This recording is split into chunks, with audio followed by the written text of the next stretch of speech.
সরস্বতী পুজো নিয়ে ছোটোবেলার এক্সাইটমেন্টটা কিন্তু পুরোপুরি রয়েছে।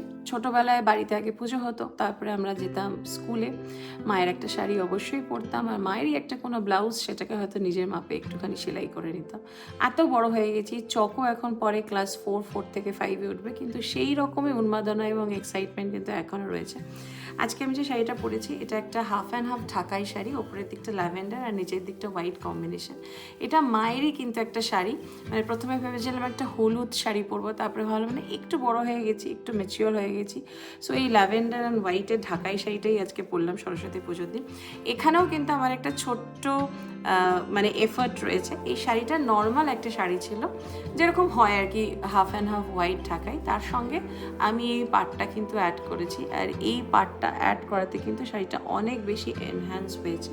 অবশ্যই তোমাদের সঙ্গে আমি একটা ফুল পিক দেবো, তোমরা দেখে জানিও কেমন হয়েছে।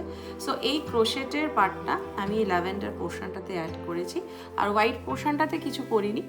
সো আমার মনে হয়েছে যে শাড়িটা একটু ভালো লেগেছে। আর মায়ের শাড়ি পরার মধ্যে একটা মায়ের গন্ধ থাকে, অনুভূতি থাকে, ফিলিংস থাকে, তাই চেষ্টা করি মায়ের অনেক শাড়ির মধ্যে এই সব অকেশনসগুলোতে মায়ের শাড়ি পরা, তাতে কোথাও মনে হয় মা আমার সঙ্গে এখনও রয়েছে।